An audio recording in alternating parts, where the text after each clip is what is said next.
Hello and welcome to The Globe. I'm Lulu Gabu. Thank you for joining us. Let's get straight to our top story tonight. President Cyril Ramaphosa has met China's President Xi Jinping on the sidelines of the G20 Summit in Japan today. The two leaders talked about boosting economic cooperation between the two countries. President Ramaphosa is in Japan to tell the world that South Africa is open for business.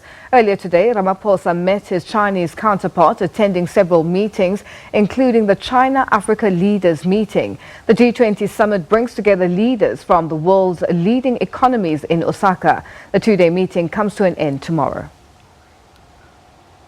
Our security and prosperity is best secured in a multilateral environment where dialogue, where consultation, compromise, accommodation and mutual coexistence are promoted and guaranteed. We believe that this meeting should send an unequivocal message in defense of multilateralism and the rejection of unilateralism, populism and narrow nationalism. To talk to us about what the G20 Summit has to offer South Africa and the continent at large, Chief Investment Officer at Inkunzi Investments, Owen Nkomo, joins us via Skype. Owen, good evening and thank you so much for joining us on The Globe this evening. Now, why should we care about what happens at the G20 meeting? We should care about what happens at the G20 meeting because that is where there's going to be extensive discussions about cooperation between the biggest 20 economies in the world, including South Africa and a few other invited smaller economies that are leaders in their regional gatherings. So there's a need to cooperate and make sure that everyone is benefiting, especially from stable financial markets in those regions and in those G20 countries. Now, looking at the US-China trade deal, which seemingly appears to be elusive at the G20 summit, just take us through that and what it means for this current summit. Yeah, that's going to be one of the most topical issues, I believe, in this current summit.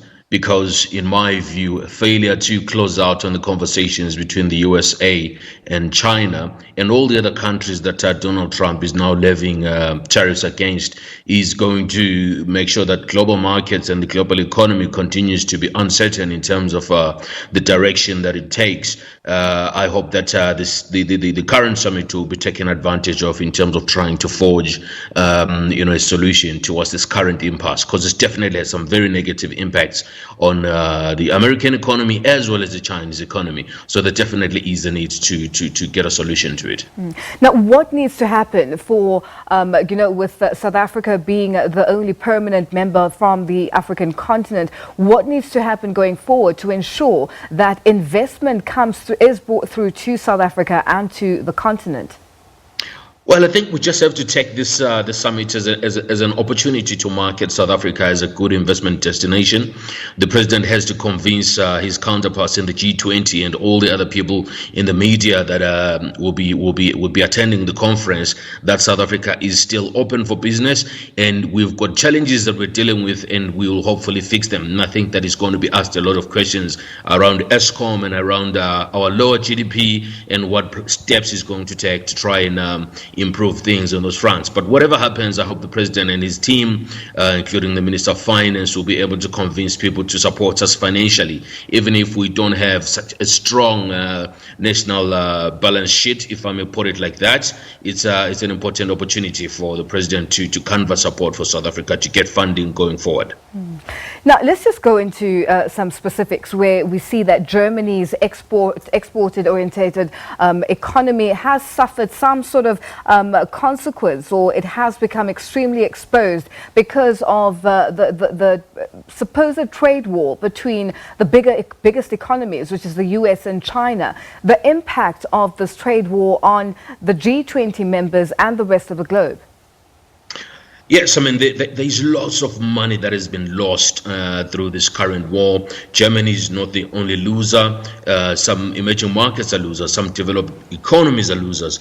But one can look at this and say, if you think about the fact that companies like Facebook and Google, etc., are not allowed to operate in China, companies like Twitter are not allowed to operate in China. To an extent, maybe Donald Trump has got a good conversational point when he says let's try and level out the playing field. But unfortunately, his tactics, in my view, just too aggressive to achieve the results that might work for everyone involved. So in the meantime, while he fights with China, the rest of the countries that export or import into these countries where the tariffs are being levied are definitely going to suffer. And I think to a lesser extent South Africa, but if these trade wars intensify and then we are forced to choose sides here, we might at some point get affected. But remember, we trade with both America and China and other European countries. So in my view, we need to choose our bedfellows very carefully here. Now, China has come out and stated that they'd like to see the U.S. meeting them halfway with regards to in talks at the G20 Summit. Do you think, as you've already mentioned, that the tactics or the way President Trump is implementing his stance and wanting to change the trade balance between China and the U.S. and the globe as a whole? Do you think that the U.S. is ready, or is Donald Trump ready to have proper discussions and a way forward that will impact the world positively? I mean, Donald Trump's views are generally very eccentric, and I think that it will take a lot for him to sit down and negotiate fairly and in good faith with other leaders. But one does hope that that Washington has cautioned him on taking a very hard line stance on matters, and I do hope that we do get China and America and indeed the rest of the G20 to try and find a solution towards the current trade wars that are happening, because they don't serve anyone positively at all. If in fact they're just destroying value across America and they're destroying value in the rest of the global economy, which is already teetering on going down. We're seeing a lot of economies currently being under pressure economically, and one does hope that a solution is going to be found, and Donald Trump and President Xi Jinping and his colleagues can have good conversations. We are tired, especially as the markets. We just want some certainty. It's very difficult to make decisions at this stage without closing out on this matter. Now, looking at countries or member countries like Russia, India and China, basically having a call for joint action against unilateralism and, having talks about ways to bolster ties between their own nations. We're seeing a lot of that, a lot of discussions on the sidelines of the G20 Summit. Is this a good thing for nations to sort of come together and move away from the biggest or the leading economies of the world? No, look, I mean, I think in a conference environment like this one, you will have these sideline conversations, and they're important. People are actually conversing to achieve certain goals for their countries or for their gatherings or groupings, and I think that in my view, the fact that these conversations are happening hopefully creates room and a platform for when the opportunity is presented at the conference for some of these points to be put forward, to say, let us find a solution to these trade wars, because if we don't find a solution to the trade wars, we'll just continue to destroy value. This America is going to look after America, China is going to look after China rhetoric needs to stop, in my view, because the world was working much better when we're thinking about things globally, when we're thinking about countries, taking advantage of each other's strengths, playing to each other's strengths, as opposed to taking away their strengths and favoring themselves instead of the broader conversation that we're used to, which was globalization. Now, just shifting focus for a second here, where Prime Minister or outgoing Prime Minister of the United Kingdom, Theresa May, has basically stated that Russia must end irresponsible activity. Now, this is after the poisoning of 2 Russians who were based in the United Kingdom, and this has been, has sort of soured relations between Russia and the United Kingdom. The impact of this on the summit and going forward? Yeah, look, I mean, I think it will be discussed, obviously, but I think it's still fresh I don't think that it's going to be any different than all the other conversations that were not on the agenda. But I think that things like these definitely put strains on the conversations between these big countries. We saw the same thing happening with English officials who Britain suspected that had been poisoned by Russians in the UK. And I think this conversation probably is going to start to say that this looks like tit for tat, and one hopes it doesn't extend out to an all-out altercation between these two countries. And if it does, I think that the USA will jump in and it will just worsen matters, as it were.